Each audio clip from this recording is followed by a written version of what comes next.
شری اکال، السلام علیکم. سنو آپ کیسے ہو آپ سب؟ I hope so guys you all are doing absolutely great and fine. So آج کی ویڈیو ہونے والی ہے ناموس رسالت پر کوئی سمجھوتا نہیں ہو سکتا. تو محمد رضا ثاقب مصطفی جی بیان کرنے والے ہیں. دیکھتے ہیں کہ کتنے اگریسو ہو کے یہ چیز کہتے ہیں، کیونکہ ہم نے دیکھی ہے ناموس رسالت والی ویڈیوز، تو بہت زیادہ جو اسکالرز ہوتے ہیں بہت اگریسو ہو کے سمجھاتے ہیں کہ ایسا نہیں ہو سکتا، جو بھی ہوگا ایسا کر دیں گے. تو یہ دیکھتے ہیں، ان کو کبھی دیکھا نہیں ہم نے غصہ کرتے آج تک. سو فرسٹ ٹائم ان کو دیکھیں گے، سو کہ غصہ کرتے ہیں یا نہیں کرتے ہیں یا نارملی رہیں گے. تو اس کو کرتے ہیں پلے، پھر کرتے ہیں باقی باتیں ڈسکس. اور یہ ویڈیو لنک ڈسکرپشن میں دی ہے. جبلہ بن ایہم کے ساتھ حضرت خالد بن ولید کی لڑائی تھی، اور رومیوں کا لشکر بہت بڑا تھا، اور حضرت خالد بن ولید کے پاس تھوڑے لوگ تھے. لیکن ہوا ایسا کہ حضرت خالد بن ولید جس جنگ میں بھی گئے ہیں فتح کے پرچم گاڑ کے آئے. لیکن یہ پہلی جنگ تھی کہ جس میں ان کا پلہ بھاری دکھائی دے رہا تھا اور ان کے قدم اکھڑ رہے تھے. حضرت رافع تائی رضی اللہ تعالیٰ عنہ نے کہا لگتا ہے آج قضا آ گئی، آج نہیں ہم بچ سکتے، حالات جو ہیں. حضرت خالد بن ولید کہنے لگے ہاں مجھے بھی یہی لگتا ہے کہ قضا آج آئی ہی آئی. ادھر حضور علیہ السلام حضرت ابو عبیدہ رضی اللہ تعالیٰ عنہ کو خواب میں ملے، اور وہ اپنے گھر میں سوئے ہوئے تھے مدینہ المنورہ میں. کہا اللہ کا شیر مشکل میں پھنسا ہوا ہے اور تم سوئے ہوئے ہو. حضرت ابو عبیدہ رضی اللہ تعالیٰ عنہ رات کو ہی اٹھے، بیدار ہوئے اور اعلان کروا دیا. شہر میں اعلان ہونے لگا مدینہ المنورہ میں، جلدی تیار ہو جاؤ، حضرت خالد بن ولید کی مدد کو پہنچنا ہے. انہیں کتنا یقین تھا کہ حضور خواب میں آئے ہیں تو حضور ہی آئے ہیں، کوئی وہم نہیں سمجھا. جلدی جلدی اعلان کروا دیے، مجاہد جمع ہونے لگے، اور دیکھتے دیکھتے لشکر تیار ہو گیا. تو انہوں نے محسوس کیا کہ لشکر سے ہٹ کے کوئی سوار چل رہا ہے، تو انہیں کوئی شک گزرا کہ کوئی جاسوس نہ ہو. ذرا مزید اس کی جستجو کی تو وہ نقاب پوش بھی تھا، تو شک اور زیادہ بڑھ گیا. تو حضرت ابو عبیدہ نے کہا کہ انہیں گرفتار کر کے لاؤ، یہ جاسوس ہے، کون ہے، ہم اس کی تفتیش تو کریں. تو خیر انہوں نے گھیر لیا ان کو، ان کے گھوڑے کو ابو عبیدہ کے قریب لے آئے. تو حضرت ابو عبیدہ نے کہا تم کون ہو؟ تو انہوں نے تھوڑا سا قریب ہو کے کہا کہ میں خالد بن ولید کی بیوی ام تمیم ہوں. جب آپ نے اعلان کیا کہ خالد مشکل میں ہے تو میں پریشان ہو گئی کہ اللہ کا شیر تو کبھی مشکل میں آیا نہیں تھا، آج کیا ہوا؟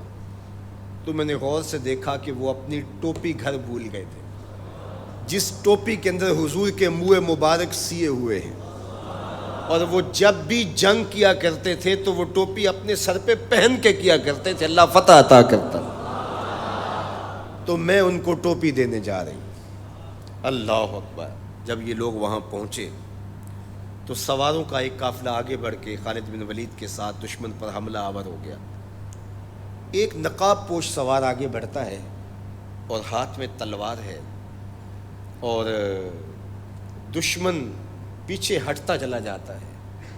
تو خالد بن ولید کو رشک آیا اس کی بہادری پہ، اور خوش بھی ہوئے، اور حالت جنگ میں اپنے گھوڑے کو ایڑ لگا کر کے اس سوار کے قریب ہوئے اور کہا نقاب پوش جوان تم کون ہو، اتنی بہادری سے لڑ رہے ہو؟ تو اس نے ہلکا سا نقاب الٹ کے کہا پہچانو تمہاری بیوی ام تمیم ہوں، اور تمہیں وہ ٹوپی دینے آئی ہوں جس کے اندر حضور کے بال سیے ہوئے. تو حضرت خالد بن ولید کو انہوں نے ٹوپی عطا کی اور انہیں سر پہ رکھی. اللہ نے اسی دن مسلمانوں کو فتح عطا کی. یہ حضور علیہ الصلوۃ والسلام کے بالوں کی برکت تھی. حضرت ام سلمہ رضی اللہ تعالیٰ عنہا کے پاس، زوجہ رسول صلی اللہ علیہ وسلم کے پاس حضور کے مبارک بال تھے. حضرت عثمان بن عبداللہ رضی اللہ تعالیٰ عنہ کہتے ہیں کہ مدینے میں اگر کسی کو نظر لگ جاتی یا کوئی بیمار پڑ جاتا تو وہ ام سلمہ سلام اللہ علیہا کے پاس آ جاتے، تو وہ پھر ڈبیا سے بال نکالتی اور پانی کے گلاس میں ان بالوں کو جنبش دیتی، اور ان بالوں کی برکت سے وہ پانی جب بیمار پیتا اللہ اس کو شفا عطا کرتا. یہ حضور کے مبارک بالوں کی برکت ہے. اللہ اکبر. اور ایک دن حضور غسل کر کے آئے اور سیاہ رنگ کے مبارک بالوں، اللہ اکبر کا حسن اور نمایاں ہوا، تو حضور نے ایسے ہاتھ ڈال کر کے ایک بال الگ کیا اور ساتھ ارشاد فرمایا من ازا شعرتم من شعری فالجنت علیہ حرام۔ سن لو جس نے میرے بالوں میں سے ایک بال کو بھی اذیت دی اس پر اللہ کی جنت حرام ہے۔ ہم تو حضور کے غلام ہیں، حضور کے نوکر ہیں، حضور تو حضور رہے، حضور کے بالوں کی توہین بھی گوارا نہیں ہے۔ اقبال کہا کرتے تھے لوگ باتیں کرتے ہیں، ہم تو یہ بھی گوارا نہیں کرتے کہ کوئی کہے تیرے پیغمبر کے کپڑے میلے تھے، ہم تو یہ بھی گوارا نہیں کرتے۔ مغرب اس کیفیت کو سمجھتا نہیں ہے، اور وہ سمجھتا ہے کہ شاید ان حرکتوں سے میں مسلمانوں کے دلوں سے ان کے پیغمبر کی عظمت کو چھین لوں گا، نکال دوں گا، لیکن اسے بھول ہو گئی ہے۔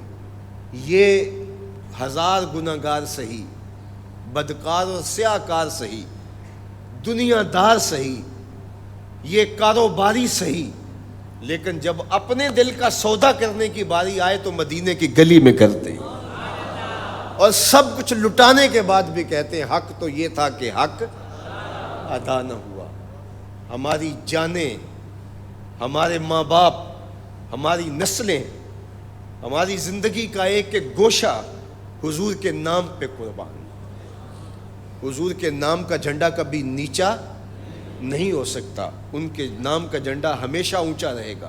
چاند کی طرف منہ کر کے تھوکنے سے اس کی نوری کرنوں کو میلا نہیں کیا جا سکتا، تھوکنے والے کا تھوکا اس کے اپنے منہ پہ آ گرے گا۔ تبت یدا ابی لہب و تب کا تازیانہ آج بھی دشمنان رسول اور شاتمان رسول پہ برس رہا ہے، اور میرے نبی کا نام کل بھی اونچا تھا، میرے نبی کا نام آج بھی اونچا ہے، رہے گا یوں ہی ان کا چرچا رہے گا، پڑے خاک ہو جائیں جل جانے والے۔